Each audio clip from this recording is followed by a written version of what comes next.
জাতীয় রাজস্ব বোর্ড কর্মকর্তাদের লাগাতার শাটডাউন কর্মসূচির কারণে বন্ধ রয়েছে চট্টগ্রাম কাস্টমস হাউসে আমদানি ও রপ্তানি। দেশের প্রধান বাণিজ্যিক বন্দর চরম অচলাবস্থার মধ্যে পড়েছে। ভোগান্তির মুখে ব্যবসায়ী এবং রপ্তানিকারকরা।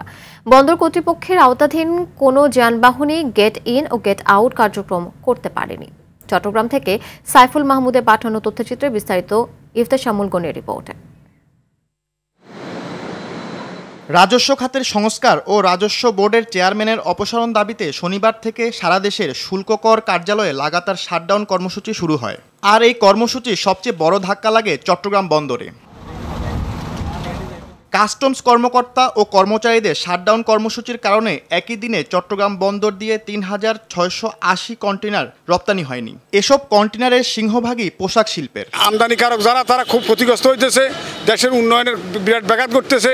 এনবিআরের কিছু কর্মকর্তা কর্মচারীর জন্য পুরো বাংলাদেশের অর্থনীতি স্থবির হয়ে পড়েছে। কাস্টমসের এই আন্দোলন যৌক্তিকভাবে হইলে যৌক্তিক আনন্দ মানি নেওয়ার জন্য সরকার এবং উভয় দলকে আমরা এটা সমাধানের জন্য খুব দ্রুত একটা সমাধান চাই। আমরা আগামী এক মাসে এই ক্ষতি টাকাটায় উঠতে পারবো না। আমাদের এই সমস্যাটা হবে।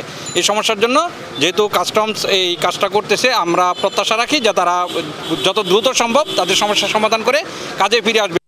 চট্টগ্রাম বন্দর দিয়ে আমদানি রপ্তানি শুল্কায়ন থেকে খালাস পর্যন্ত সব কার্যক্রম কাস্টমসের অনুমোদনে হয়।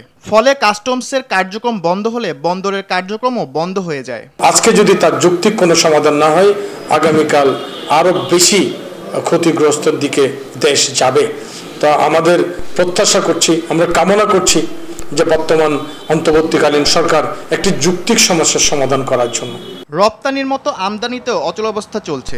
বন্দর চত্বর থেকে কোনো কন্টেনার খালাস হচ্ছে না। আমাদের একটা সংখ্যক নির্ধারিত সংখ্যক কন্টেনারের বেশি থাকলে আমাদের অপারেশনটা একটু স্লো হয়ে যায়। তো সেজন্য আমরা সবাইকে আহ্বান জানাই যে মালামাল যেন দ্রুত ডেলিভারি হয়, কিন্তু কাস্টমস শাটডাউনের কারণে মালামাল এখন ডেলিভারি যাচ্ছে না। এমন পরিস্থিতিতে দ্রুত এই সংকটের সমাধান করার দাবি জানিয়েছেন আমদানি রপ্তানিকারকরা। ইফতেশামুল গনি, RTV।